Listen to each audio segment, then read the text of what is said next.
What's going on? Welcome to Junior and the Big Dog, your favorite father and son duo covering Miami Hurricanes football and sports. How's everybody quarantining? Yeah, yeah. Got a whole bunch of guys. Thank you guys so much for joining us this evening. Let's do a quick little roll call with our early birds. Got Hurricane Logan with us, Eddie the Cane, and Gallo Negro with a $2 donation. Gallo Negro, thank you, man. Thank you so much. He says, get to know the name Canes, Canes, Yes, baby. sir. Thank you. Yes, put some respect to that name, right, Gallo? Dennis Wilson, what do you say, Dennis? He says to you, Ian McAllister, what do you say, buddy? Good evening, everybody. Thank you guys so much for joining us. Obviously, not a lot going on in the world other than all these new terms that everybody's learned. But we have to do our little spiel. So, all of you that please hit the like button. And if you're new to us, please subscribe, hit the notifications bell, and press all so you're notified every time that we drop a new video. On the comments, always leave comments with us also. On the comments, I'm catching up with on the comments tomorrow or Friday. So I'll be all caught up with those. So if I hadn't responded yet, I'll respond to your comment. I'll tell you. What do you say, Wholesome? Ben Pratt, Rico's on there. Everybody, what do you say? Hey, Rico, it's a call-in show, man. So if you and my dad would love to continue the conversation you guys were having through text, man, you're more than welcome to do so. We might not have a show after that, but hey, it is what it is. It's all good. Yeah, Rico, hey, you're getting pretty good on this intro, man. Oh, making the job easy for me, man. Hell, I can't. I'm learning. I'm learning. It's the best I can do. What do you say, Primo Devontae Scott, John Shields, Cleavon Bostic? Thank all of you guys for joining us. Man, I love being here with you. I hope all of you, all your families, everybody's safe and healthy. Yes. Obviously, this thing is no joke. And spread the word to our you family. You know, sometimes, you know, what's the old saying? It's better to be quiet and thought to be a fool than to speak and remove all doubt. You know, one of the things that you keep hearing people and Radio Bemba, like I call it, telling people, oh, you know what? It's only old people got to worry about, only people that are really sick with pre-existing conditions. I saw a thing on the news yesterday of a 25-year-old former All-American lacrosse player who's in a medically induced coma over the coronavirus. And the only reason I mentioned that is even if you guys are young and healthy, man, make sure you're practicing all those things that they talked about of social distancing and all these new words that you hear because you never know, man. You never know. I mean, a vast majority of people that get this virus will be absolutely perfectly fine.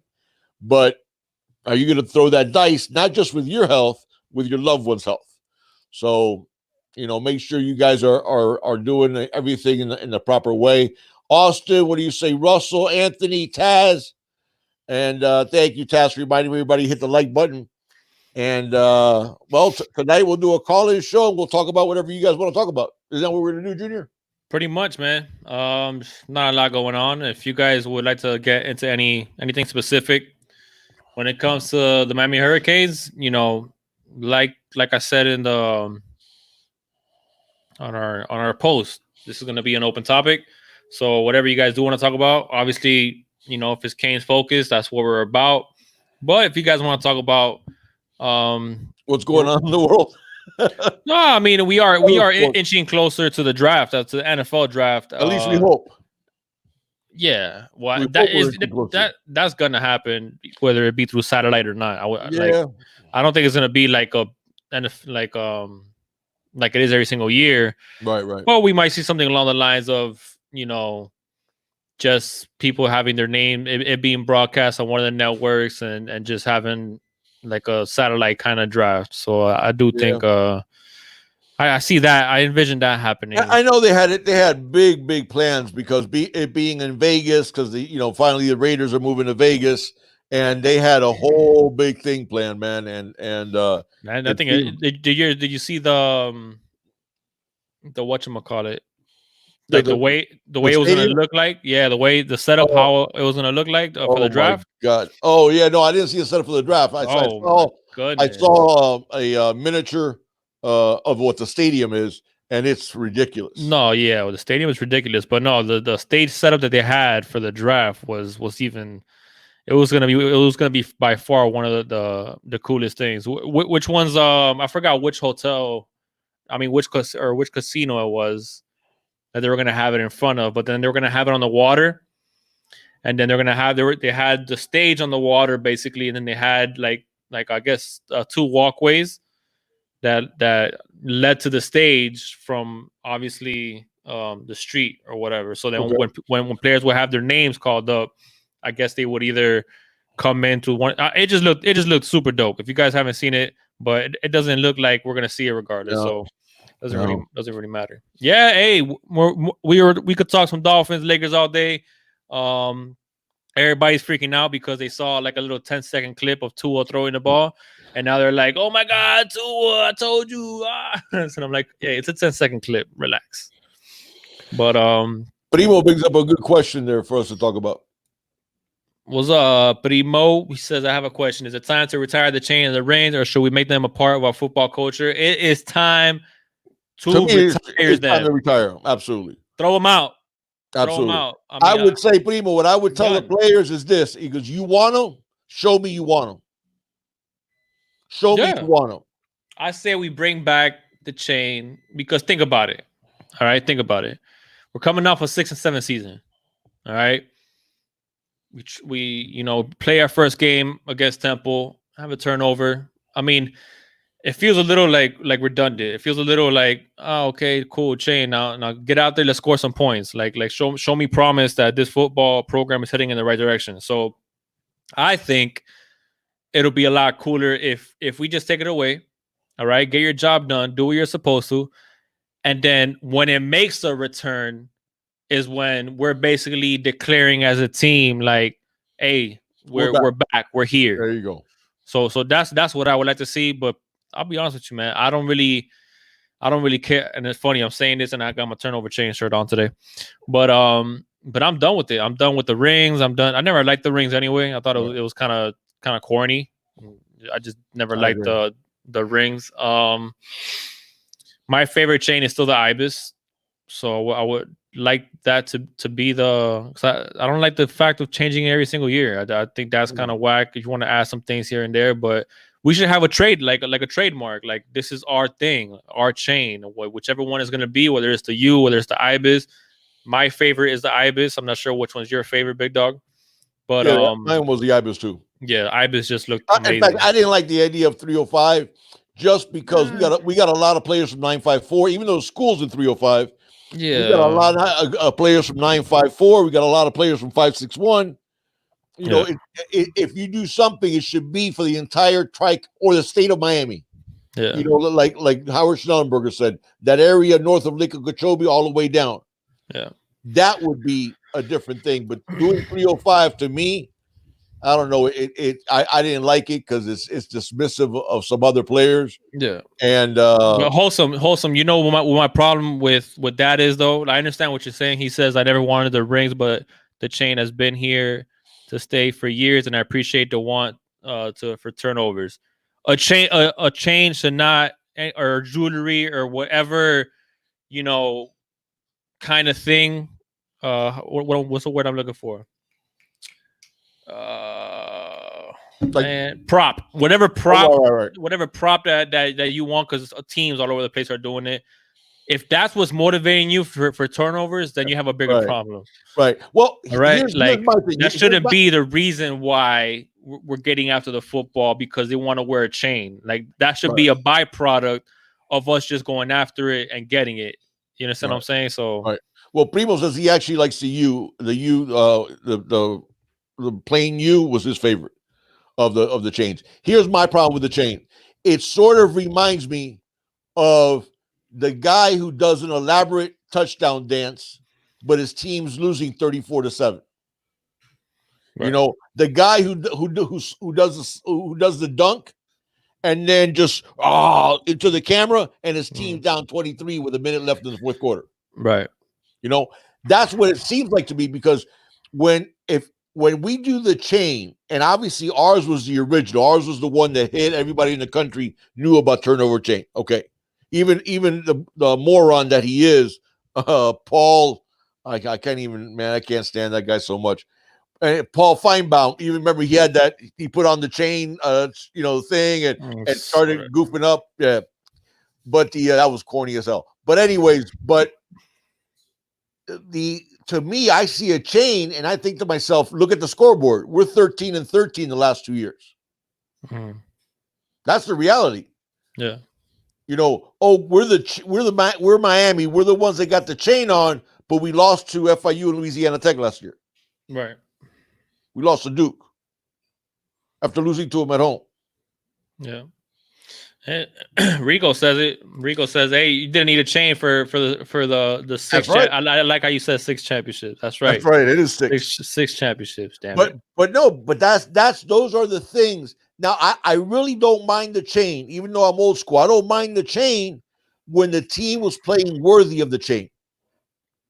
Right. But the performance that we have seen out there, and not lack of ability, but lack of intensity, lack of focus, lack of caring, lack of competitiveness, those type of things, no, you don't deserve the chain.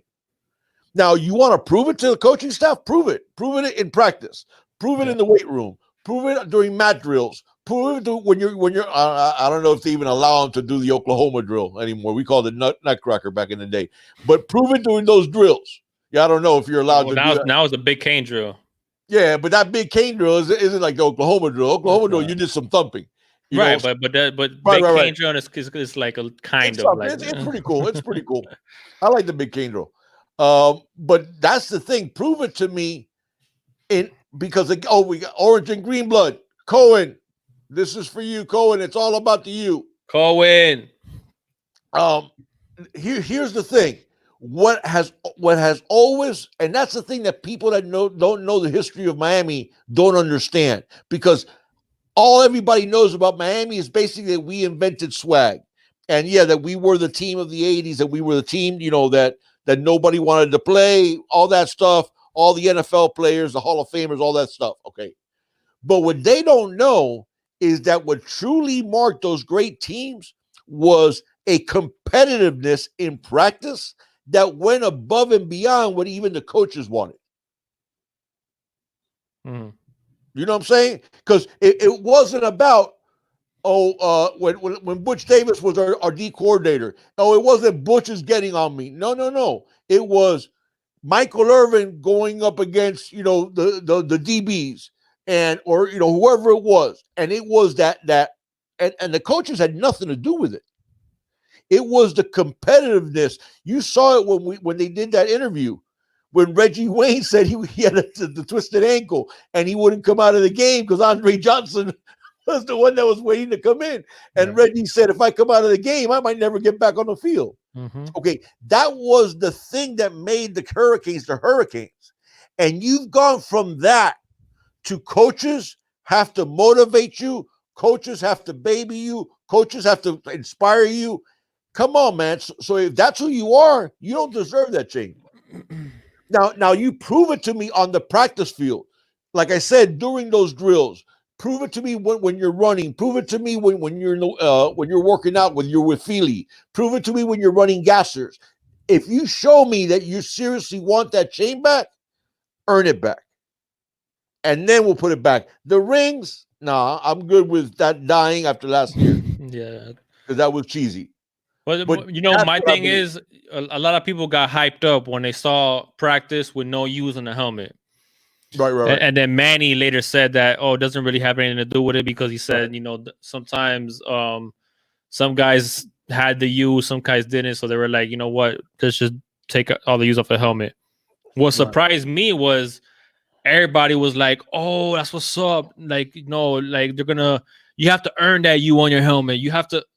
Oh, well, same applies with the turnover chain and all the other props. Like, earn it, So Thomas does bring up a good point here, though. He says it's totally different times. These kids need this type of stuff.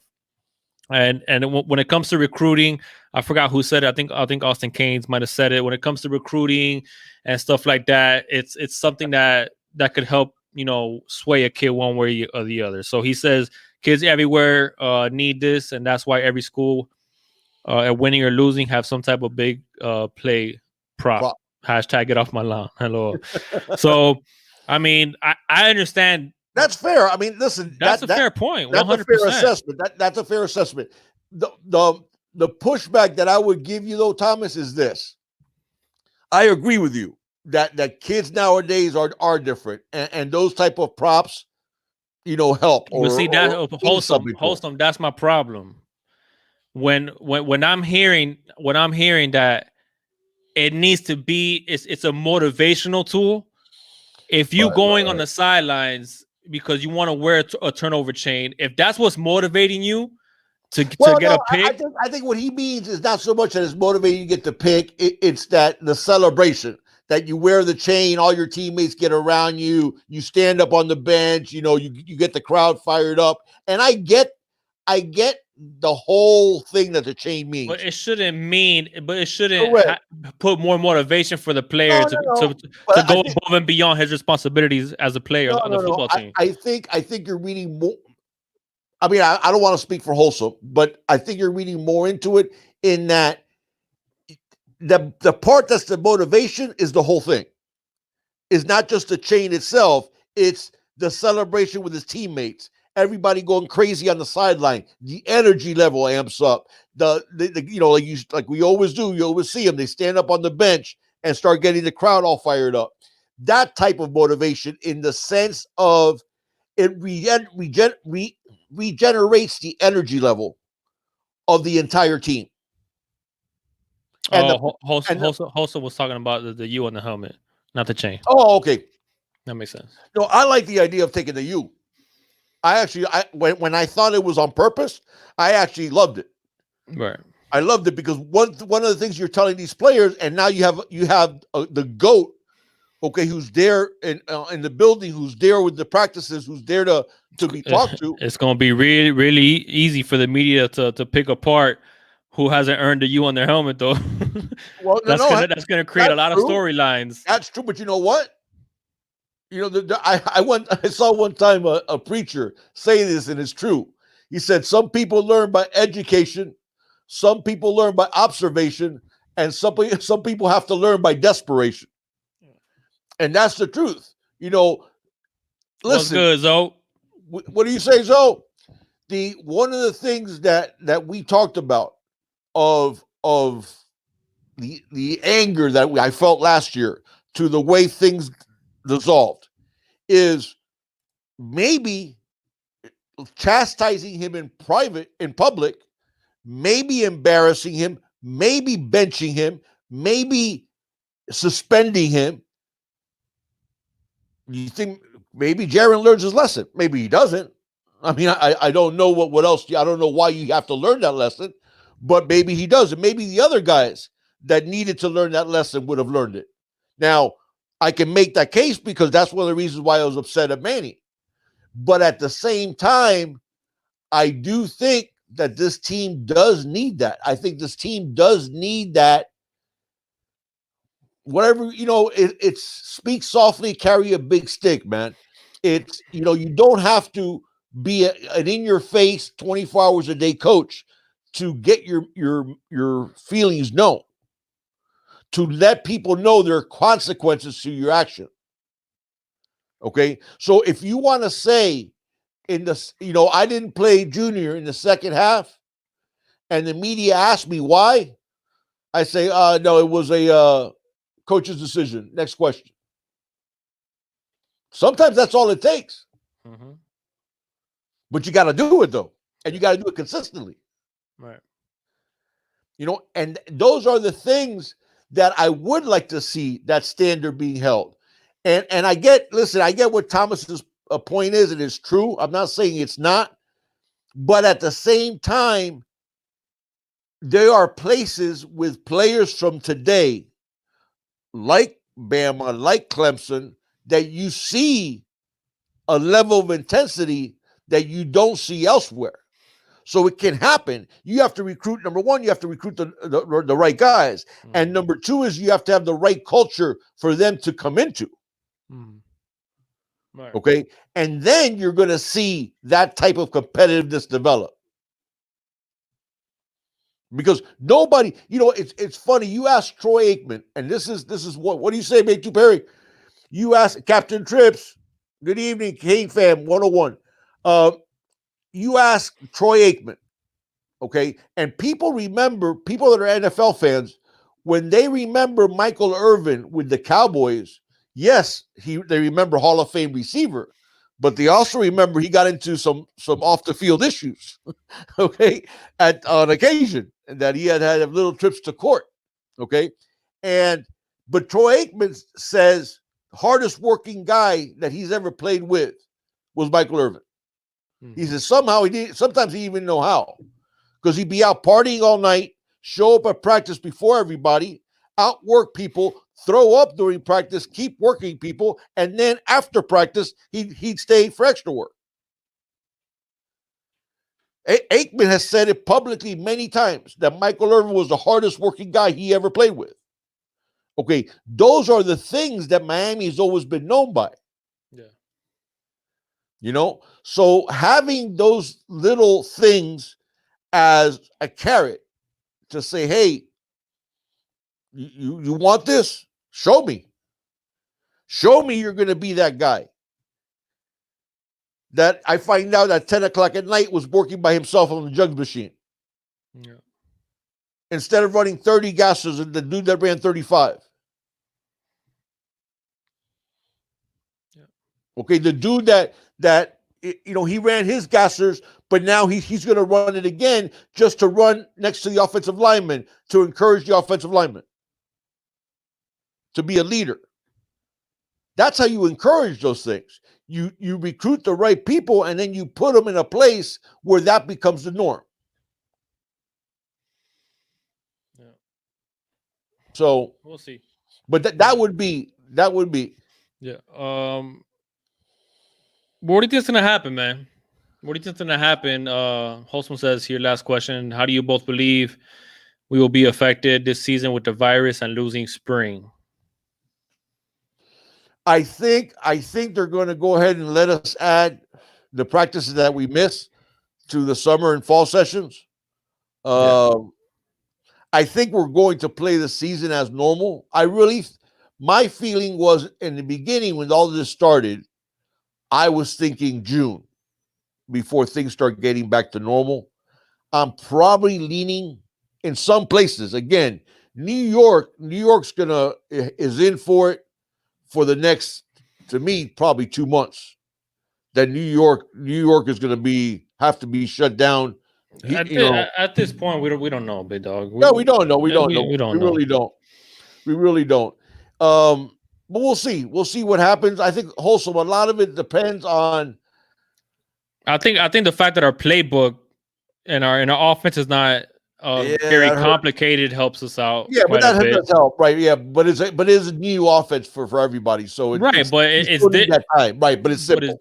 But it's simple. So the fact that listen, it's not just the Miami Hurricanes on lockdown. It's everybody. So to a certain extent, everybody's still going to be kind of on a level playing field when it comes to trying to get things back to normal. So like Big Dog said, I do think they will find a way to maybe for the summer, just instead of having the summer off, implement some practices here and there, a couple weeks, a few weeks, whatever it may be, and we'll see. But if not, maybe fall camp just starts sooner. We ended up. How many practices did we get in the spring? It was 3, 4, 3 or 4, 3 or 4. Okay, I thought it was 3, but you're allowed 15, and now that includes scrimmages. Right. Okay, so why can't they add those practices to summer and fall? Right. No, yeah, that's what I'm trying to say. Yeah. So instead of starting a month earlier, start 2 months earlier or 7 weeks earlier. You know what I'm saying? And let these guys play a little catch up. So,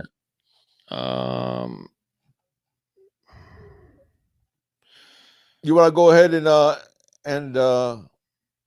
start opening up? Yeah, let's go ahead and start. I'm gonna go ahead and open up the phone lines, ladies and gentlemen. Hold on, let me do this before I do so. You could read off what Rico said there while I set this Oh, up. I think early in the season, senior heavy teams with established coaching staffs will have an advantage. Yep, I agree. However, as the season goes on, other teams will catch up. Yeah, yeah, I think that's a pretty safe bet. And senior laden teams, like you said, and coaches that have returned also that are with the same coaching staff, same systems, they're going to have an advantage early on. We'll see. Hopefully, they'll let us make up some of the spring session that we miss in summer and fall. So we'll see. Yeah, it is. It's serious for sure. Many people are becoming sick. I mean, what's going on in New York is scary, scary, scary. I mean, fortunately, it looks like they're going to have all the supplies that they need, God willing. But man, it is scary. It is scary out there.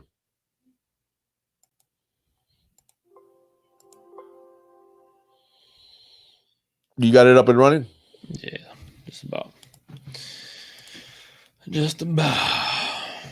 What do you guys want to talk? You guys can call in and we can talk about whatever you want to talk about. Jason also says, "Hey, how do you feel about trading for Burrow with the Duff?"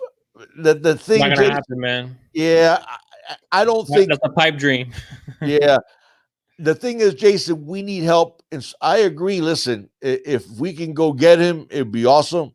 I think the problem is Cincinnati's going to want a lot, and we have too many holes to just sell out on the quarterback because we need people everywhere. And I'd rather stay where we are and draft Herbert than trade up and get Burrow. Although I do like Burrow better than Herbert. Okay, Herbert's my number 2 guy. But at the same time, the difference is I can stay where I'm at and still have all those picks and get Herbert. Yep. So I'd rather do that. Oh, the new facilities. Beitu Perry says to talk about the new facilities. Awesome. Have you seen the pictures yet? Oh yeah. Do you see the tour with DVD? Yeah. Yeah, man. If you guys haven't had a chance, is it on? It's on Twitter. I think that's where I saw it was on Twitter. Is it on DeMarcus Van Dyke's or is it on Kane's All Access Twitter? I believe it. No, I don't think it's Kane's All Access. Was it Kane's All DVDs? Access, huh? Was it DVDs? Twitter? Anyways, guys, look it up either on DeMarcus Van Dyke's Twitter or on Kane's All Access or Twitter. He gives you a little video tour of some of the new facilities. It's awesome, man. You have a hallway that has all the NFL players that have ever from Miami that have played in the NFL, and all their names are just covering the walls. Yeah, I think they're covering the walls, the ceiling. Yeah, I mean, it's like all the James players that played in the NFL, and you have a hallway that's with all the championships, 87, 83, 87, 89, 91, and 01 should be 02 too. That makes the 6.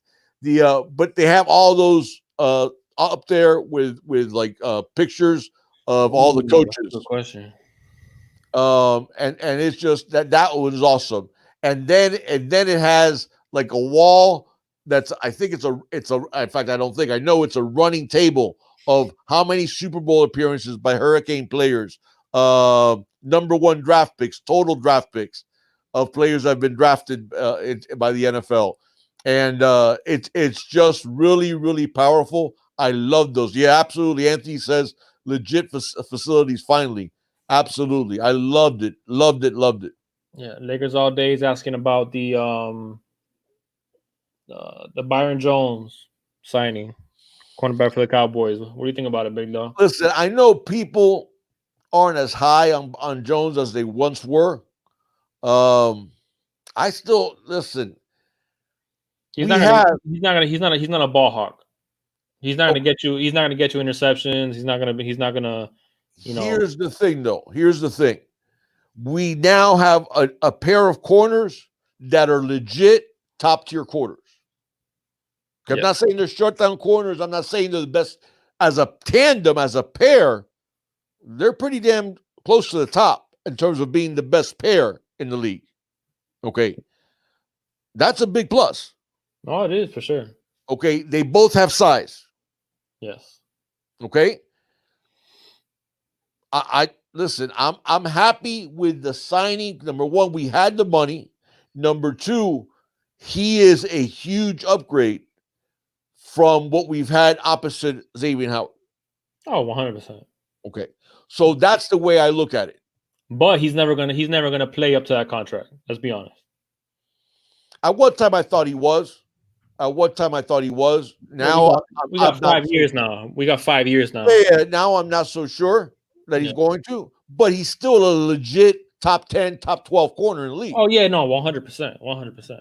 You know, so But now he's also some people are a little squeamish about the contract, because he is the highest paid, corner in the National Football League. So I mean, and we have also, Howard, who's the second most highest paid. So I get it. I got it. Listen, man, I that's like Byron Jones. I really do like the signing. I think the contract is steep, but when you're trying to get into a bidding war, especially with a free agent, you're going to overpay, especially if you're the Miami Dolphins, who's rebuilding, not a good football team.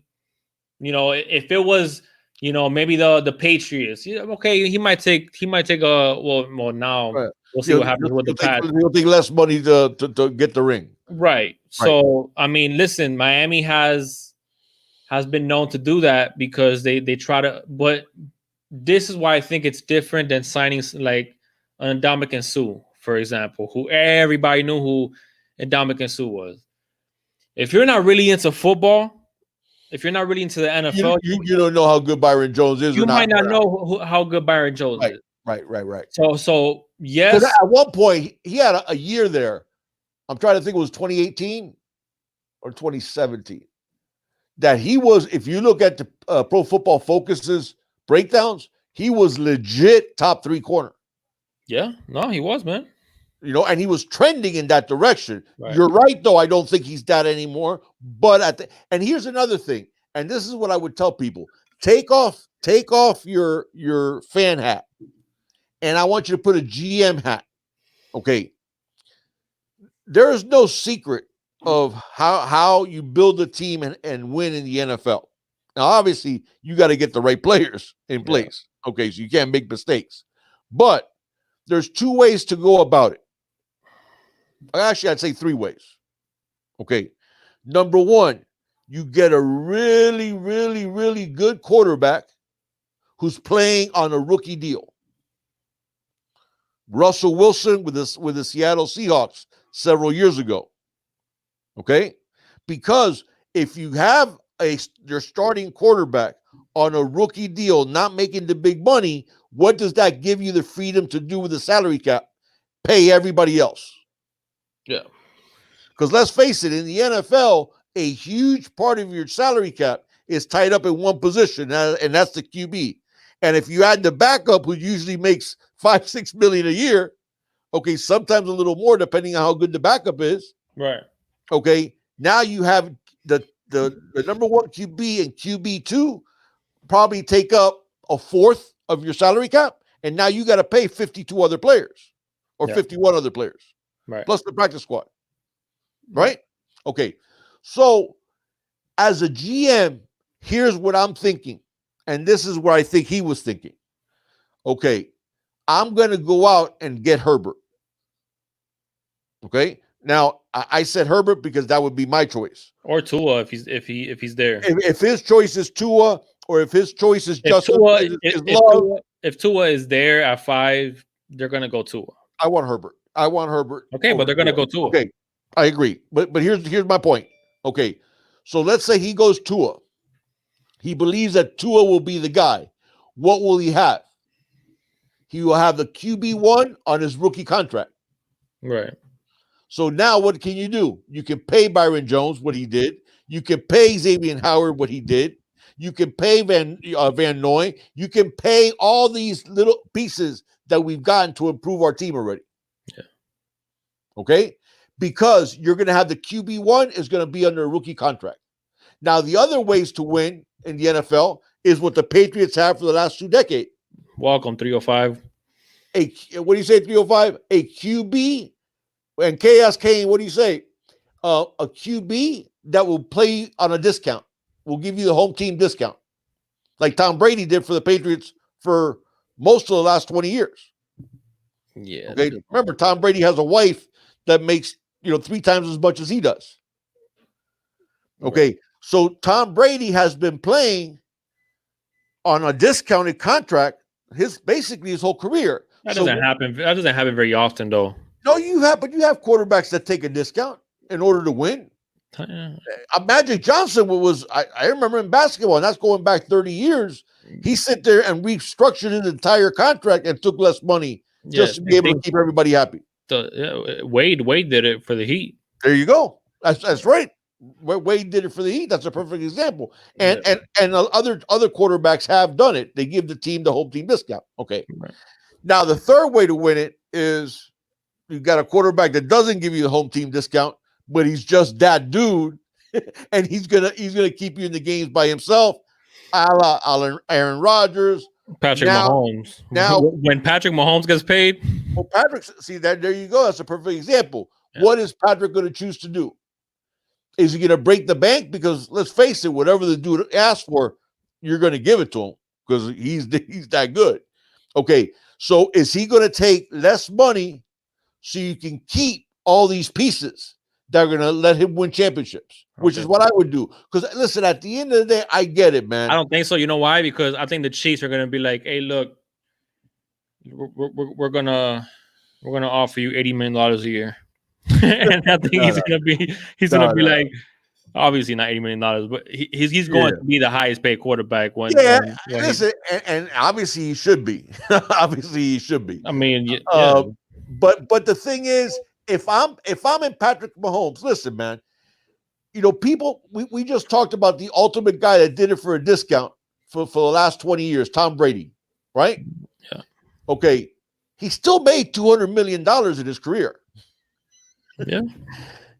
So it's not like he's playing on a discount and getting government cheese and stuff. Yeah, but I think it also depends on where the team is at the time of the signing of the player. So, for example, if the Chiefs are not high, and they're making the playoffs, but they're getting knocked out in the first round, and they're not really competing for a championship, then it's less likely that a player will take a hometown discount, because what assurances do they have that they're going to be there anyway? That they're going to, you understand what I'm saying? Right. Now, if you're competing, like Patrick Mahomes, once again, perfect example, you just won a Super Bowl. You're going to be competing for the Super Bowl almost every year, frankly, so. Yeah, but here's the thing, though, but you're going to want Tyreek Hill. You want to keep Tyreek Hill. But you know why you want to keep Travis Kelce. But you know why you want to keep them? Because you've had success with them. Correct. And look what's together. And you got a ring. Right. But in your second year as a starter. But my point is that it goes back to the point that you're trying to make to try to bring it back full circle. You're trying to say we get Tua and we fill in some other holes. Okay, we got an RQB, right? And we spend all that money every place else. I get it, right? But and he's on a rookie contract. But there will come a point in time where if the Dolphins don't make some noise before that contract is up, then Tua's what's the incentive for Tua to take the hometown discount then? But here's my point then, and this is the point I'm going to make to you with the QB. Okay, this is another reason why I like Herbert than Tua. When everybody else is playing checkers, you play chess. Okay. When Tua's contract comes up, how comfortable are you going to be with his injury history, signing him to a big fat deal? That's going to go out the window if he stays healthy for those 5 years. But he better stay healthy yet. No, yes, that's my point. If he stays healthy, you're going to give him the money. But he hasn't stayed healthy for 2 months in college football with the best offensive line. I know, big dog, but I'm just saying that if he does stay healthy, and he shows to be Correct. a quarterback worthy of a huge contract, he's Oh, going wait, to take that hold huge on. contract. He's But not going to be like, nah, you know what? I a enjoy going quarterback 9-7. who already had a major hip operation. Yes. Okay, let's remember that now. Yeah. Not he didn't have his gallbladder taken out. No, I know. He had a major hip operation, and I know people That's say why. I know people say that we've come a long way. Oh, I hear a little backdrop on me. There we go. That we've come a long way since Bo Jackson's injury, and I get that we have. Remember, Bo ended up with a hip replacement. Okay, Yeah, tried to play baseball with a hip replacement. but Bo's injury was different than Tua. Correct. But it was a major hip operation. Yeah, no, it was different in the sense that it was sense of the severity. Operated on, I believe. Yeah. No, the Bo's injury was literally he pulled his hip out of from his bone from being damn strong. A guy was freaking hanging on him, and out of pure strength, he pulled that crap out. If you see Tua's hip injury, it was nothing. It was nothing. I didn't even think he was hurt.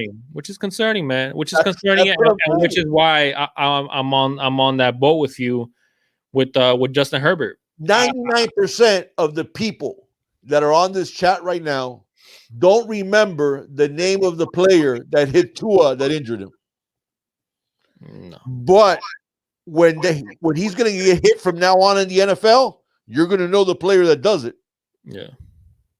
Yeah. And what I'm saying by that is the level of pain now, the level of hits, they don't get easier. They get much, much harder in the NFL because in the NFL, everybody's a stud. Yeah. Hey, man. It's not just you. Nobody does because it wasn't a prime time player. Yeah. But that's my point is I would not take a chance on Tua because now he's going to get the smackdown from legit world-class athletes every single week. Yeah. Hey, just a reminder, guys, the phone lines are open. So if anybody does want to call in and give their thoughts on what me and the big dog are discussing here, or give your thoughts on whatever it is that you guys want to talk about, man. When we're talking about the Dolphins now, you guys want to talk about something else, we could talk about something else, man. There's not a lot going on. We're not going to pretend here, to dissect any more than we've already dissected when it comes to the Canes, man. But we could talk some Canes football. We could talk anything you guys want, man. Not a lot going on in this world, but me and the big dog still think it's extremely important, man, to jump on here with you guys, man, and chop it up with everything that's going on, man. Nice to know that a lot of you guys are okay and are in good health, man. And prayers to everybody out there, not just all your families, man, of our family, of our doing the big dog family, but anybody you guys know. To send our prayers out to all of you guys, man. And yeah, it takes our mind off of, what strange times that we're living in right now. We don't have anywhere near as many of the people that we usually have in the chat, which I don't blame them because there's not a lot going on, man. But people are worried, people are stressed, they got other things on their mind, and they got their, the kids are cooped up in the house and they're probably jumping on them and going crazy. But to the 34 that we have in the chat, man, you guys are rolling with us, man, and we really do appreciate it. Like always, like every single week, man. But yeah, so we could keep on rambling about Tua and the NFL draft and no, somebody was mentioning that Tua might not be any good. I'm not even saying that. I'm not even arguing whether he is or he isn't. That's not my point. Leo Lewis injured Tua. I'm on record. I like Herbert better than Tua. Okay, I'm on record. I think I'm alone in that. I know Junior likes Herbert too. I don't know if he likes him better than Tua. Yeah. Hey, we got a caller, man. Okay, go ahead. I'm sorry to cut you off, big dog. Austin, you're in New York City, man. God bless you, man, and please stay well. And man, what's going on? You're on with Junior and the big dog. Who we got? This is Orange and Greenblood. Orange and Greenblood. What do you say, man? What's going on, guys? How's it going? Oh, man, we're living it up here in North Carolina, man. It's beautiful weather, and the virus ain't made it to us yet, I don't think. So we're doing pretty good. That's good news, man. Good. No, nobody, everybody healthy in the family. Yeah, man. Good. Canyon, our little one, she's just getting over a ear infection. But Oof. he's going wild, so wide open as always. So he's doing good. Good, man. Good. I just wanted to call in. I hadn't called in before, so figured I'd chat with you guys for a minute. Absolutely, man. We love having you. How are you feeling about the upcoming year? I know you're usually optimistic. Oh man, I'm very optimistic. With Eric King, sky's the limit with that guy. I mean, to be a Heisman candidate back, a couple of years ago, then to turn around and put him with the athletes on offense that we do have, and to have an offensive coordinator and Brett Lashley that actually knows how to use the talent that we've got to their highest potential. I mean, the sky's the limit with this team. What they need to do is realize it, put the work in, and get the most out of it. Yeah. Thus far, I don't know about you. I believe in this also, with all this going on and everything. I've seen videos of Restrepo out there running routes and everything, and they're going where they can go. I know a lot of parks and things are shut down, but these guys actually look like they're hungry, and that's what gives me the most, optimism towards the season. Yeah, so far I have seen some really good leadership things from De'Ara King, and he's going through a tough time. I mean, he's going through a tough time. Lost his dad, in the midst of all this stuff. And listen, when you're QB, and that's one thing that Jaron couldn't get through his head last year. When you're QB1, everybody's watching everything you do. Period. That's the reality of it. And I'm not talking about just the coaches or the fans or the press. I'm talking about the players. The players are looking at you. The players are evaluating you. The players are taking their cue from what they see from you. One of the things that Mike that I'm going to remind you of, and I'm going to show my age again. Okay, when the 49ers, when they had their drive, the drive against the Bengals to come back and beat the Bengals the second time they beat them in the Super Bowl. This is a well-known story, so I'm not breaking any news here, but when they said they were in a TV timeout, when the 49ers got in the huddle, getting ready for that last-minute drive to win the game, and Randy Cross, who's a really good all-time guard, one of the best guards of his generation, and a guy who was a veteran, said he was in the huddle and he was nervous as hell. And Joe Montana says, "Hey, guys, look over there on the other end zone. That's John Candy. He's on the field in the other end zone." And Randy Cross is like, this dude, we got the Super Bowl in the balance, and he's looking at John Candy in the other end zone. He's like, "Oh, yeah, we're going to win this game," because how cool Joe Montana always was. So he gave the team confidence because they knew that he was never nervous. Okay, now that's a veteran. That's a veteran all-pro grown man is what I'm saying. And Randy Cross, because Randy Cross had already been a multi-time Pro Bowler, one of the best guards in football, and a grown man. And he's still taking his cue from his quarterback. Right. So now Joe Montana, to me, he was one of the great quarterbacks of his era. I mean, there's very few quarterbacks that could. He was the Tom Brady or the Peyton Manning of his day, in my book. Absolutely. What made him so great is that the players that were around him, he could trust them to do their job. That's why he was looking at John Candy over there. He knew what the play was going to be. He knew where he was going with the ball. He just trusted that his guys were professional enough to take care of their job, and he was going to take care of his. There you go.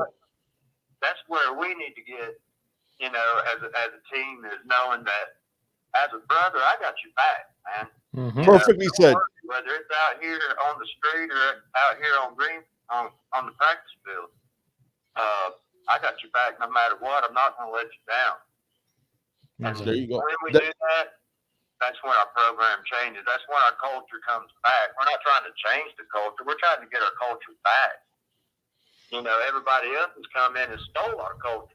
That's why it's being so good right now. They're taking our kids and taking them to another state and making their state look good when, you know, they should stay at home. Yeah, absolutely. Absolutely. And hopefully we'll start giving them reason to stay at home. That's why I think this year is going to be so weird in recruiting. Because I don't think we'll actually know until the season how our final recruiting class for this year will be.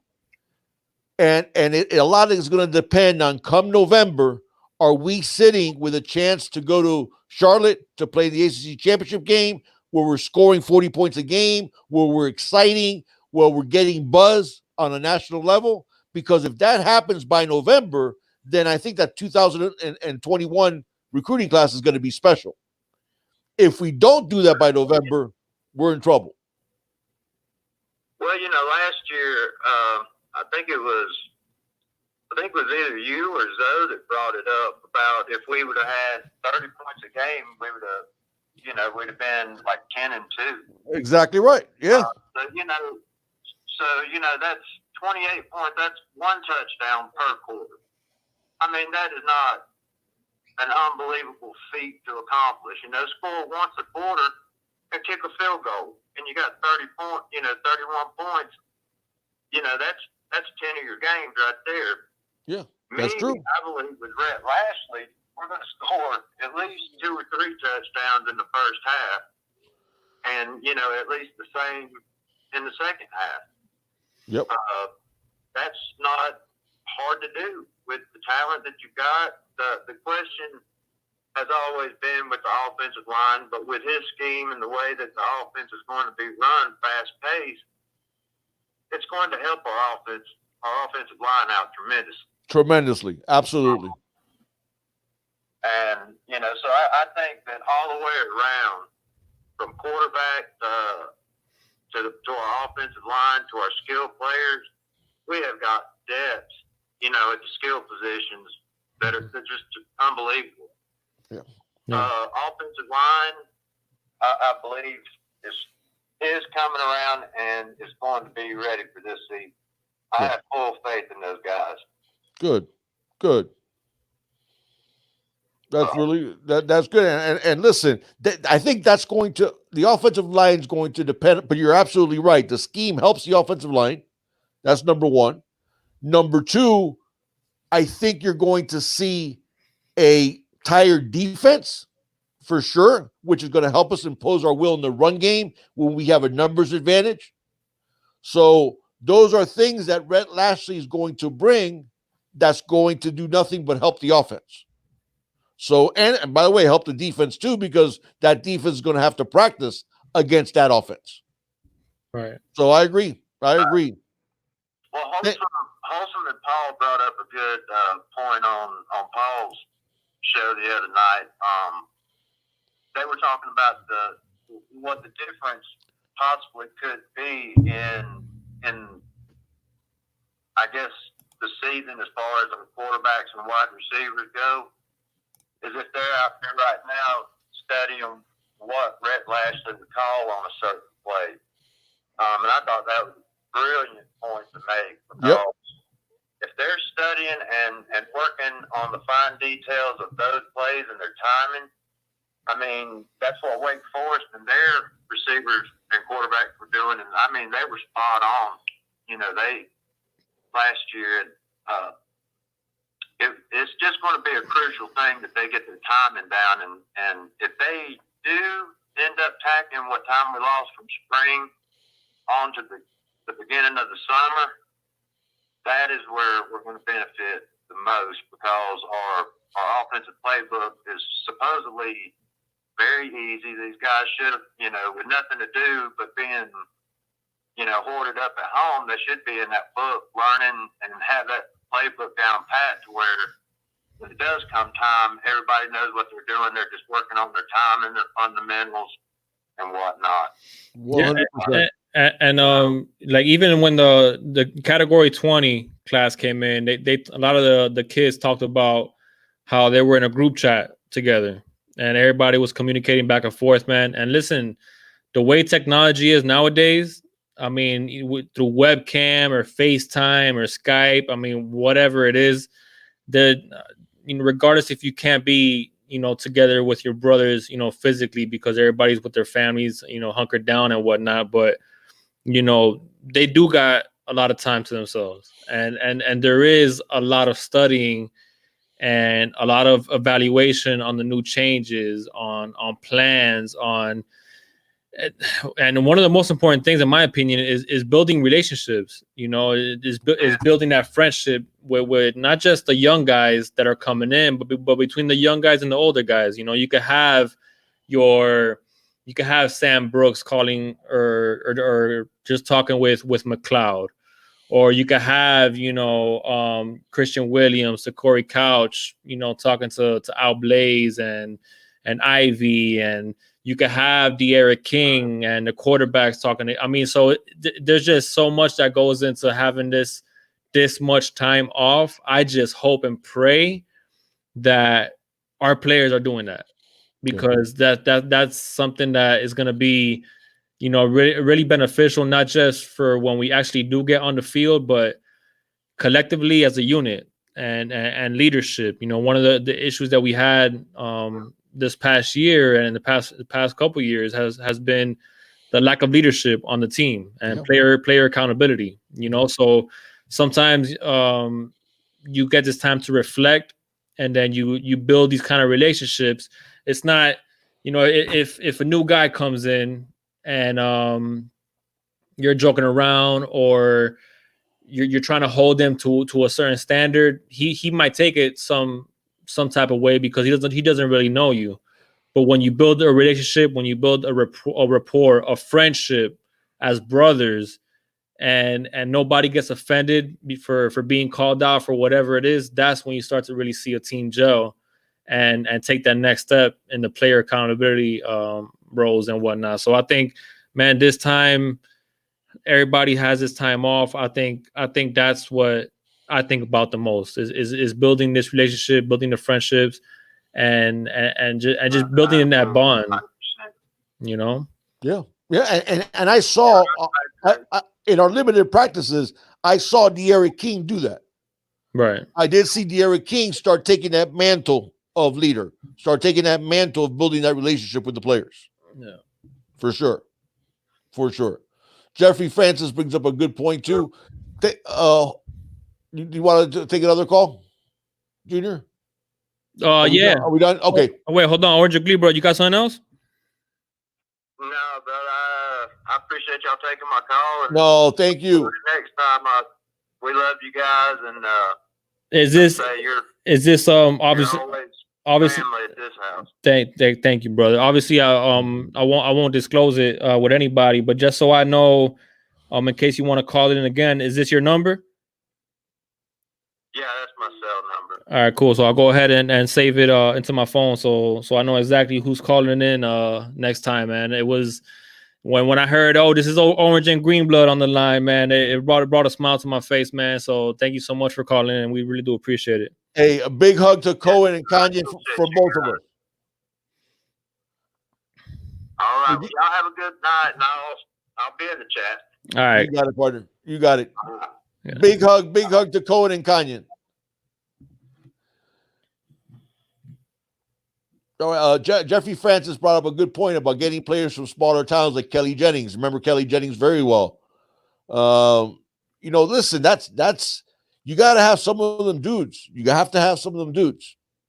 You look at one of the things that we used to do that was really, really well recruiting, that there was a U type of guy that we went out and got no matter where he was from. Because I'll give you a perfect example of that. Okay, you guys that especially live down south, that you get to hear him on the radio all the time.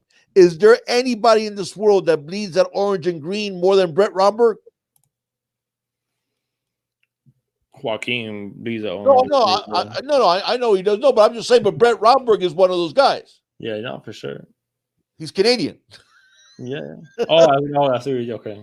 You know what I'm saying? Yeah. It's you can get a U guy from a lot of different places, and sometimes when you, I'm sorry, go ahead and read Jeffrey Francis's comment. I didn't want to. I stepped on his comment. Just said, I think Miami should also look at some players from small towns, like where I'm from. There's talent in these woods. Look at Kelly Jennings from my hometown, played in Miami from Live Oak, Florida. Yeah.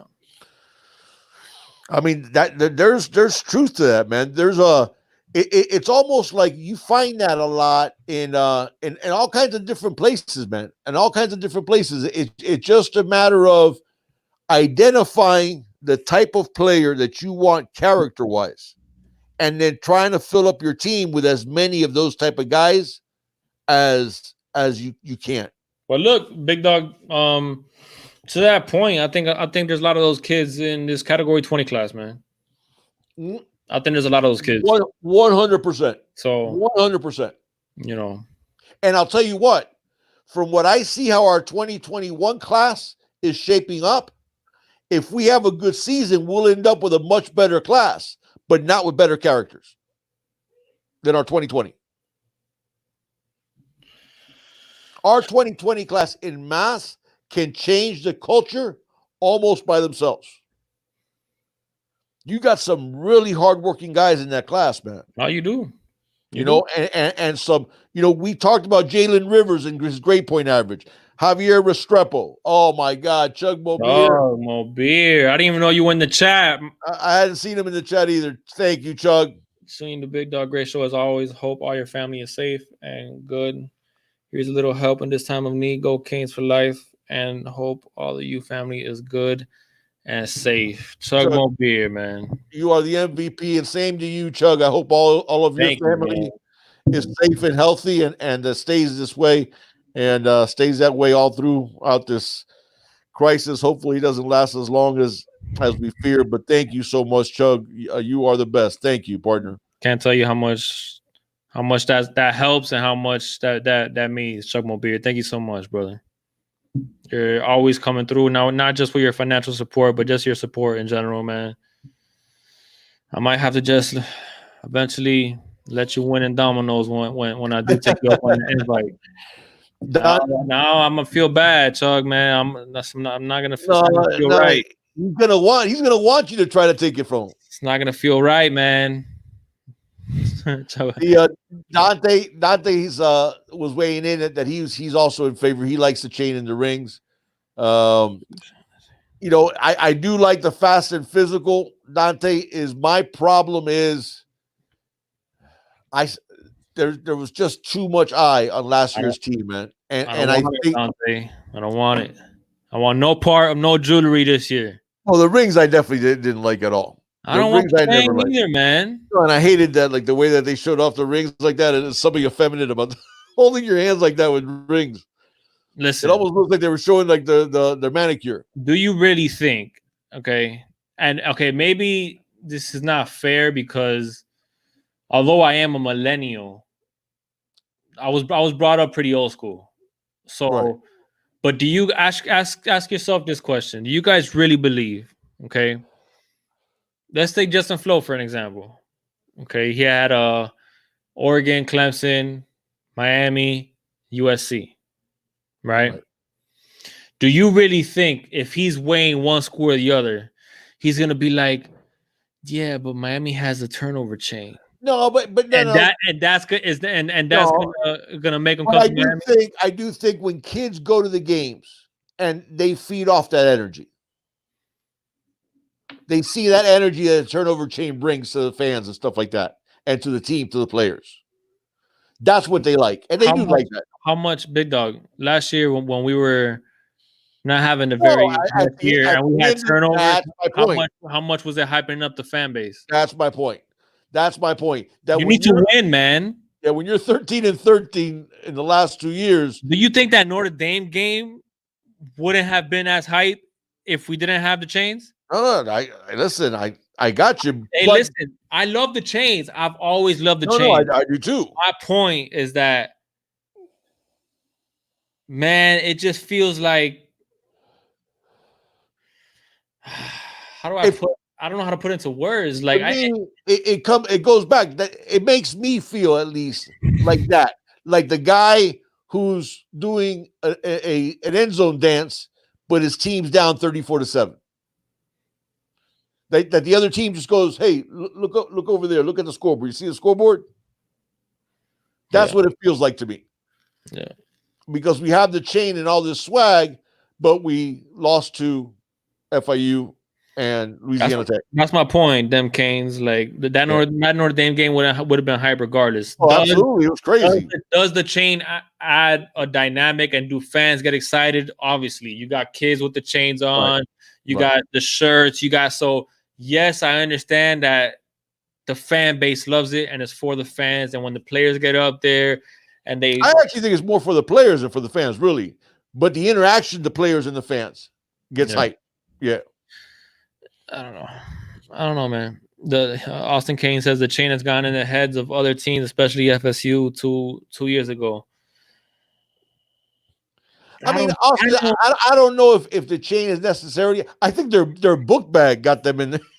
I think that's what it was, man. Yeah, the lane getting ripped. I mean, they were getting ripped by ESPN, man. Yeah, so, it's like, come on, man, you have a book bag. It wasn't just local anymore. So I think that's what. Like, no, and the thing is, and the book bag looked like a Steve Urkel Express book bag. You know, seriously, it looked like the most like. I mean, that was cheesy, but my point is, I would hold the chain as a motivational tool during the off-season workouts, during practices, come fall. That would be my motivation tool.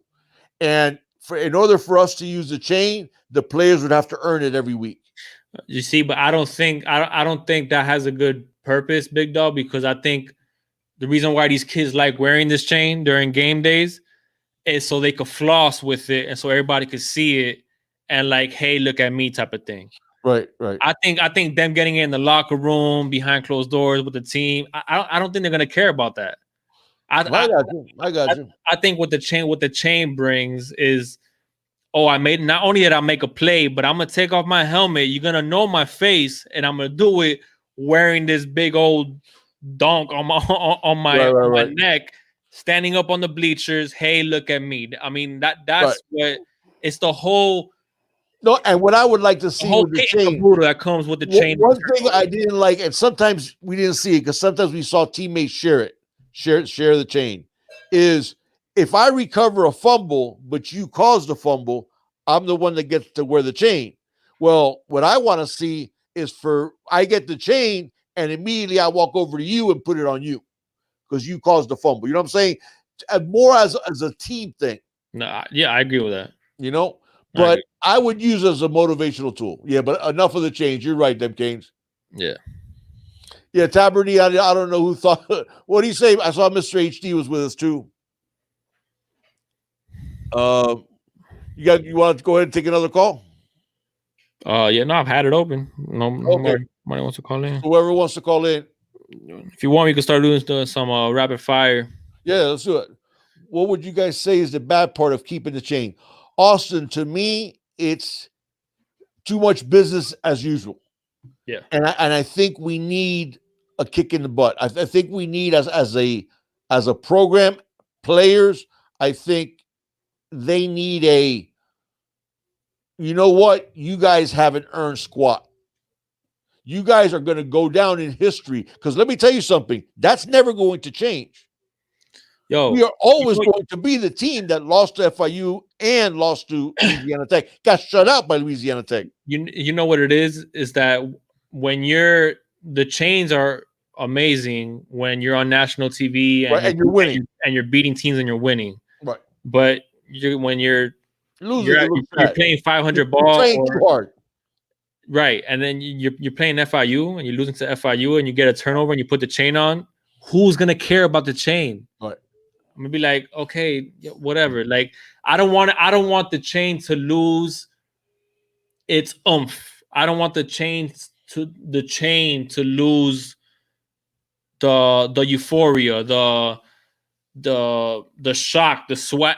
Like I don't want it to lose that, and I just feel like if we keep on using it when we're losing, I feel like it's gonna lose it, and then it's gonna go. It's gonna go away forever, and that's and we already saw some of those comments last year when we were struggling. We saw some of those comments from the press nationwide. Not just some big dog, like everybody was saying it. Yeah, because we're not winning the games, right?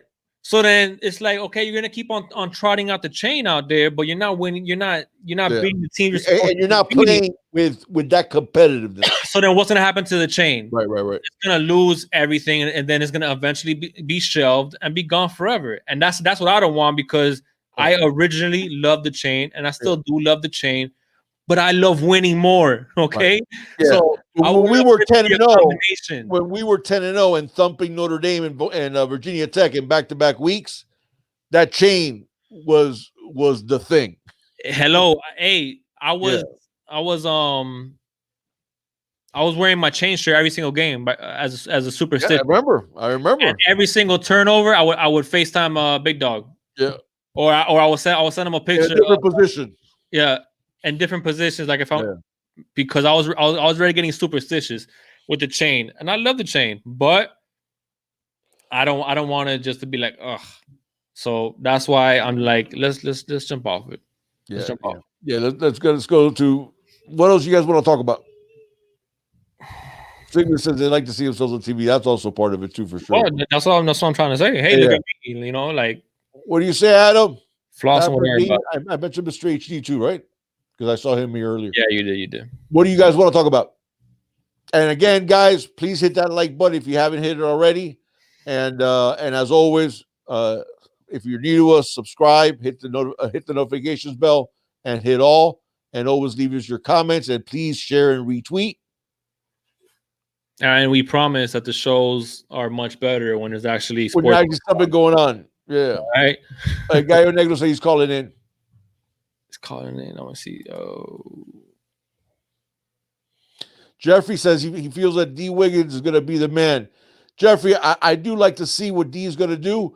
I'm really interested in what's going to go on with Mike Harley and Mark Pope. Slim Shady, thank you so much for the donation, Slim Shady. You want to go ahead and read it? He says, $5 donation from Slim Shady, man. He says, in my opinion, it's time to put away the chain and rings so they earn them. That's what I was saying, Slim. That's the way I felt. And I know I'm also old as hell, so I get it. I get it. They get it like Thomas Miles was saying, get off my lawn type of thing. And I get that. I do. All right, so we'll go ahead and take a couple more calls, man. Then we'll go ahead and start packing it up. Start wrapping it up. Put up or shut up year from Mark Pope. Oh, that's 110%, Mr. HD. Dante's comment was good too. I agree with you, Dante. I think that's why we should retire those rings. What did Mr. HD put up or shut up this year for Mark Pope? Yeah, Mr. HD. I mean, the first year, especially last year, when he admitted that the first year he wasn't cracking his playbook, and okay, you wanted to take I still don't like the fact that you took a mulligan on your freshman year, but that's fine. We got a call, me though. I'll forgive you. But yeah, this is definitely the year he has to show me something. Go ahead. You're on with Junior and the Big Dog. Who we got? Gallo Negro. What's up, family? How's it going, brother? Good to hear y'all. What do you say, fam? First of all, how you doing, Big Dog? Hope everybody's safe and secure, is doing the best they can, of course, during this pandemic. Likewise. I work in the trucking industry, so I'll try to do my part to keep everything rolling as best we can, man, until we can get through this, get back to some football. Hey, Gallo, you know what I heard that I thought was really, really cool? Was that McDonald's nationwide said that for truckers, since they're the ones that are keeping the entire country stocked, that you guys could do a curbside, since you guys can't go through the drive-through, and you guys call ahead, and they would give you the food curbside. That's good to know, Big Dog. Thank you. I thought that was really cool. All right, my basic call was about the defense, but I want to get into this turnover chain for a second. I want to take you guys back. when Malik Rozier was quarterback and we were going into, I guess, the 2017 season, I don't think there was really much motivation or hope behind us having a great season. You know, we was pretty much hoping for a good season. And Manny Diaz, with his ingenuity,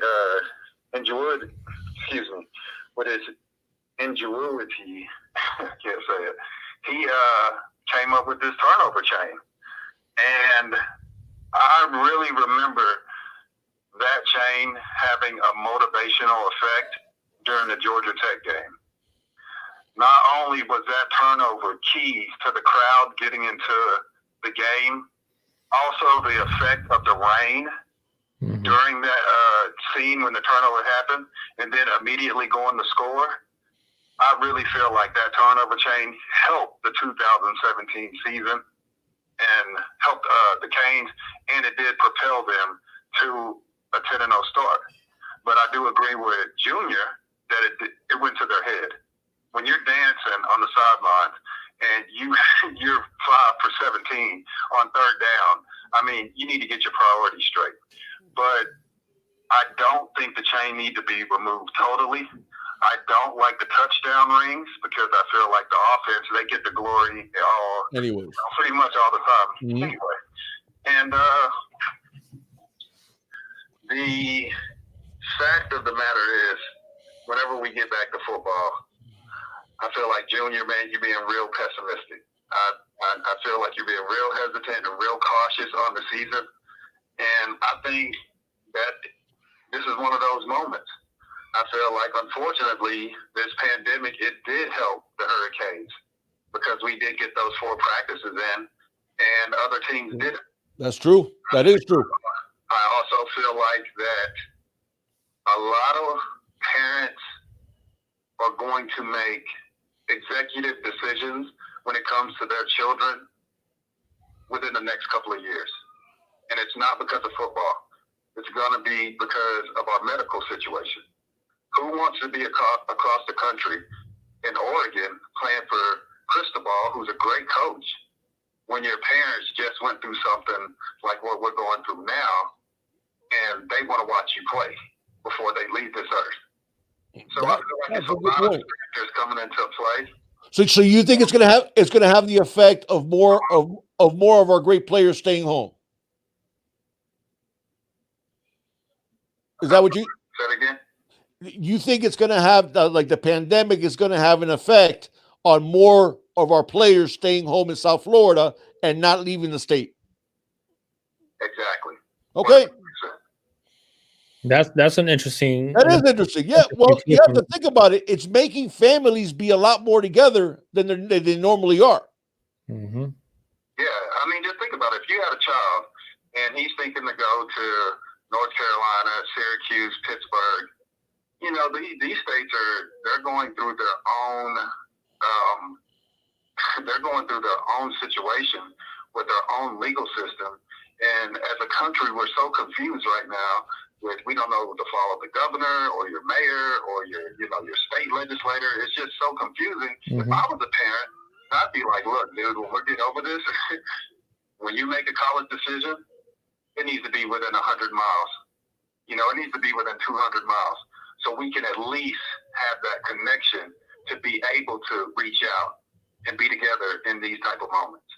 When you're 6 hours away or 2 days away, something like that, I mean, you know, we read it on Inside the U. If any of you guys follow Inside the U, the website, yeah, that parents are saying their children miss football. You know, some parents are saying, I want my child to be home. I think it was Brevin Jordan's parents, you know, or mother that was saying that. So, yeah. I mean, it's just a lot of things lining up for Miami this year. Jalen Phillips, Big Dog has been preaching Jalen Phillips all summer. And when I seen him this spring, and this last summer going into fall, then the season, and now this spring, it's like, boy, that dude might be better than Greg Rousseau. I mean, he looked the part. I'm convinced he's one of the X-Men. Hey, Gallo Negro, I think he's one of the X-Men. I do want to ask y'all about Silvera. I want y'all's opinion because I feel like he is our Warren Sapp, but he hasn't shown up yet. And from what I'm reading, the guys behind him are going to push him. And I just wanted your opinions on that. For the last 2 weeks, I've sent you guys questions: who is better, Corey Couch or Christian Williams? I had a write-up last night on one of the Kane websites, and they were placed, I think, 31st and 32nd or something like that. So it's interesting that was the question I posed to y'all, and I like y'all thoughts on that just a little bit more since they're so closely put together. Will do. And, I think that's it, fellas. It's a pleasure to talk to y'all. Anybody who's listening, I am going to be at Michigan State this year. There you go. So there you go. Let's go support. Let's go support. I'm gonna try to drive through Ohio, say what's up to Big Dog. You got it. And keep it pushing. I'm in Minnesota, Twin Cities. Please, fellas, everybody be safe, be well. Junior, congratulations with your daughters. Thank you so much. We're gonna get through this, man. I'm gonna hang up and listen. Absolutely. Thank you. Man, that was a heck of a good call. That was, that's an interesting thing, and I hadn't really even thought about that at all. I haven't thought about that at all. At all. And you know what? There's something to say about that. There is. There is, because I know, I'll give you an example. Cole, when he came back from college, Tess was nervous for him to even go back to pick up his things. Yeah. So there's something to be said for that you might see more kids staying home, which would be awesome for us. It's funny because I've thought about the aspect of self-reflection and an escape from the little things that people think matter more than they really do, and focusing a lot more on family, focusing a lot more on on love and relationships and the people that really care about you, your loved ones. So I think when we come out of this, and I think about 9/11, and I think about in moments of crisis and in moments of despair or panic or whatever, or things that really affect this country, it's never really mattered, if you're black, white, blue, whatever race, man. We always tend to come together as Americans, and this was kind of different, but in a way, it's kind of the same, where we're coming together as families, and we're focused on our loved ones, and we're paying a lot more attention to our elders, because they're the ones that are being hit the most by this virus, and trying to offer a helping hand when you see an elder at a grocery store. And just you're hearing the news, you see Italy, you see Spain is blowing up. New York City is pretty much the epicenter of the United States right now, and everything that's going on. And you're hearing about all these tragedies. And like Gallo Negro said, with a lot of confusion, because a lot of false reports, not false reports, but conflicting reports that we're hearing a lot about. When it comes to data, when it comes on possible vaccines, when it comes on possible lockdowns, whether it be states, whether it be federal, like we're just hearing. So there's a sense of uncertainty that families all over the country are feeling. But I've thought about that outside of sports. But Gallo Negro has brought that to and he's right. Sports. Yeah, he's right. I haven't even thought about that, but then it does make sense now, because you do have everything that I just explained. And parents want to keep those kids closer to the vets. Exactly, man. Yeah. So that was a really good point. Yeah, I hadn't even thought about it. And it's true also, we started our spring earlier than basically everybody in the country. Yeah. So we got more practices in than anybody in the country. Some teams, I don't think they even got one practice in, at least not a full one. That's a great point. That was absolutely true. No, and that makes perfect sense. That makes perfect sense. And as far as because he had talked about the Phillips comment. Oh, he wanted us to talk about Silvera and then to Corey and Christian Williams. Right. Okay. Here's the thing I'm going to say with Nesta. Okay. Freshman year, I actually the comparison that I made at Gallo Negro was Russell Maryland. That's who Nesta reminds me of. Now, he hasn't lived up to anywhere near Russell Maryland. But here's what I will say. I'm willing to give him somewhat of a pass for last season because the injury really set him back. Yeah. Right? But there's something that, in fact, it still is on YouTube when Jimmy Johnson, one of the times that he went to talk to the Canes, he said fatigue makes cowards of us all. Mm-hmm. Okay? Nesta needs to get himself in football shape. Yes, the ankle set him back. Okay? But let's be real. It hasn't been just because of an injury that set him back. Okay? Nesta at times likes the buffet line and doesn't like working it off a lot. And you see a lot of, yapping, but coming off the field because he's winded.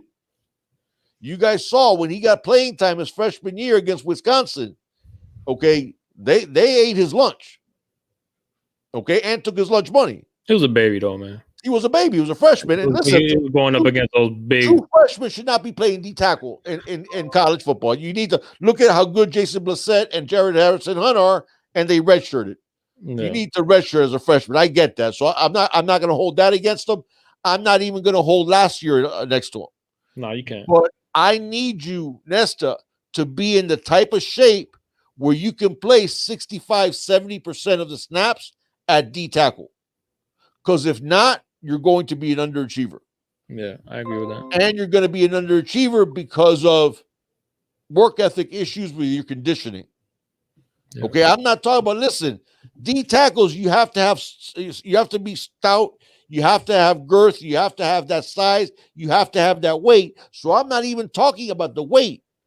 Okay, I've seen a lot of big, heavy guys that have a motor that can stay on the field. I need you to be able to stay on the field for Nesta. Because if not, up until now, he has underachieved from what we expect. Remember, he was the number 2 defensive tackle in the country. Okay? We know what he can do. Okay, we know he has that mean streak. We know he can be nasty. We know he can be good. First person in the world I ever saw block a punt with some other guy's butt. Never seen that before. Okay, so there's a lot to like there. And I do like the edge that he plays with. But you got to stay on the field. Yeah. And you got to be conditioned. Yeah. Because if not, you're going to end up like Wisconsin, where you were getting beat and grabbing those knees, trying to get some air in your lungs. Yeah. But you've seen flashes. I've seen flashes. I've absolutely seen flashes. But like you said, Big Dog, I think I gave him the same kind of pass because of his injury last year. Correct. But here's the thing. Let's be honest with it again. Okay? When we saw the injury, what's the first thing we said to each other? Oh, man, I hope he don't gain weight now. Remember? What did we talk about? Yeah. Oh, I hope he doesn't get too heavy, and then he's going to come back, maybe hurt the ankle again. Oh, man. Okay, so we were already thinking, is he going to put on 25 pounds now because he can't work out? Yeah, but he didn't. He did it to his credit. He did. But you still got to stay on the field. Okay, so more than 2 plays at a time. So the same. So I'll pose this question to you then, Big Dog. The same thing that we said about Mark Pope. This is a make it or break a year for him. Yes. I'll say the same thing for Nesta. That's where I was going. I'll say the same thing for Nesta. Absolutely. And obviously, hopefully, he stays healthy. Yeah, and that's pretty much where I'm at. And he also wanted us to shed some light on Takori and Christian Williams. Okay, now Takori, and I know I copped out on this at Gallo Negro. I really look at them as 2 completely different positions because even though they're both cornerbacks, Takori is 100% a nickel slot corner. 100%. And Christian Williams is 100% outside the numbers, a corner that he can. I mean, I think Christian Williams can be a boundary corner. So we're looking at. That's why I think it's a weird comparison, because Right. if you were to tell me, Trajan Bandy or Takori Couch, I think that would be more apples to I think apples. that would be more right. When Right. when you're comparing Christian Williams, I think he's more Right. of a I will say typical, big corner. Yeah. With athleticism and speed. Right. I'll say Christian Williams to me has a much higher ceiling, because at the end of the day, getting a corner that can be a good corner on the outside guys is sometimes more important than a slot corner, which you can find, especially in South Florida. They're pretty plentiful. Yeah. But man, I love the dog that Takori is. Takori plays fearless. He plays like a guy that's twice his size. Yeah. And I love that about Takori. And I'm not taking anything away from Christian. Anthony, have a good night, man. Yeah, you have a good night. But that's what I would say is the difference. I would definitely say Christian has a bigger ceiling, because the fact that he'll play that outside corner where Takori's going to be a slot corner. And hopefully he'll be that even if he moves on to the next level. So, but obviously I want to see Takori at like $175, $180 for him to get substantial playing time this year, which I think he is going to get. Yeah. So let's. You ready to go ahead and jump out of here? I know. I saw a few more people trying to call in, man. We'll do the same thing and run it back next week. Yeah, we'll do the same thing with a call-in show, and we'll see if we'll try to do a little bit of a longer show next week to get some more calls in, man. I know some of you wanted to get in here. I know Slim Shady. I think HJS also wanted to get in. Hopefully everything is going good with Zoe, HJS, and fatherhood is treating you good, man. But yeah, we'll go ahead and do the same thing next week. With the call-in show, take some more callers. Thank you so much for Gallo Negro and Orange and Green Blood for calling in, man. Great calls. Great points, great calls, man. And yeah, guys, listen. Thank you, Captain Trips. Gallo Negro, thank you, Captain Trips. Gallo Negro said it best, man. Be safe out there. Yes. Enjoy this time with your family, man, because when we do go back to the real world, which we will, because we will get through this and life will go on, and things will return to normal, man. You might look back on this moment of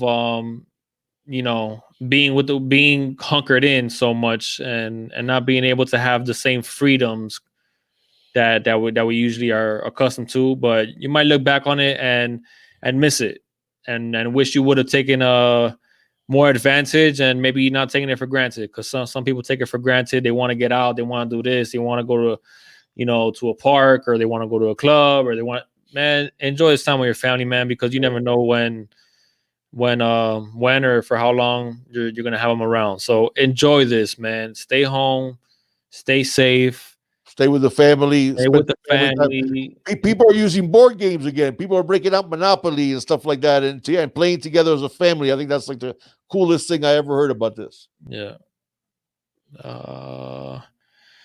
That's my baby's always amazing, growing by the days. Good luck to you, big dog, and your family, and especially the friends. Wish hands sucio. Hands sucio. Okay. Yeah, guys. And by the way, we got several people on here. I know Jay and I'm with you, Shady. I'm still working too, but I'm grateful that I'm working, because a lot of people, are out of work, and that's a whole other thing. So I feel you though, man. But you guys, thank you so much. All of you guys that help out and like we were talking about, being a trucker, being a firefighter, like Jay and the Family Blaze, nurses, and you guys are amazing. One of the things that like Junior mentioned, like we talked about 9/11, is one of the things that I've noticed in my life. Perry. And maybe it's because I look at the glass as half full and not half empty. I tend to be an optimist always. Is that whenever, even 9/11, which was something caused by people did that. The pandemic is different. But even at that time that you saw like the worst thing a human could do, human beings that that plotted together to kill 3,000 innocent people. I saw in that day the best of the human condition, because I saw people waiting 12 hours in line just to donate blood. It's ironic, isn't it? Strangers that didn't know each other hug each other. Yeah, man. Okay, I remember. We can't do that now. No, that's right. We're not supposed to do that now. Watching TV when Bush talked that evening of 9/11, and literally everybody, not only did they applaud, man, there was like a, I mean, it wasn't like a lot of people, but it was like, because I was in one of those bloodlines. They started chanting USA, standing in the middle of a parking lot. Yeah. And it's just so cool that you see the best of human beings, and we're seeing them now. Young lady in Arizona gets an idea that older people a lot of times can't get out to get their own groceries with people going crazy. So she starts through Facebook and all this stuff, offering her services for free to go get groceries for older people. I did see that. Yeah. All of a sudden, 59 young people, besides her, 58 more volunteered to do that. I never heard. See, I remember when she was being interviewed, but I didn't know about the 59 people. That's crazy. 59 young people have volunteered to do groceries for older people. That's awesome. In Arizona. That's awesome. And you see all these things, man, and it's awesome to see the best of human beings too. And yeah, that's true. We are going to have a fully healthy squad, Dante. Come the fall. Yeah, everybody should be back. All right, man. But anyways, guys, thank everybody here. And Rico says he may never hug anybody ever again. I ain't kidding. No, and you know what's worse? My niece's husband was sick, but my grandnephew was staying with me. Their son was staying with me while he went to fly back. So when my niece told me that Eddie had come down sick, I hugged him right before he left, and I thought I made him sick because I had been sick. And it turned out it was the other Eddie. It was the father, not the son. Oh, okay. But yeah, guys, thank you so much for joining us. And always please hit the like button on your way out. And thank you so much. And be safe. Spend time with your family, and make sure you guys, everybody, stay well. And those that are supplying everything in the country, and you working on the supply side too. Thank you guys for all that you're doing. It's amazing how you all can keep everything running even in the midst of this. So absolutely. We'll be back next Wednesday, guys, same time, and we'll do another call-in show. Hopefully we get some more callers, man. So yeah, you already know, man. As always, it's all about this you. Thank you guys. Have a good night. Wash your hands. Good night. That's right. That's amazing. Yeah, that's become a staple of our country now. You have to wash your hands. Right.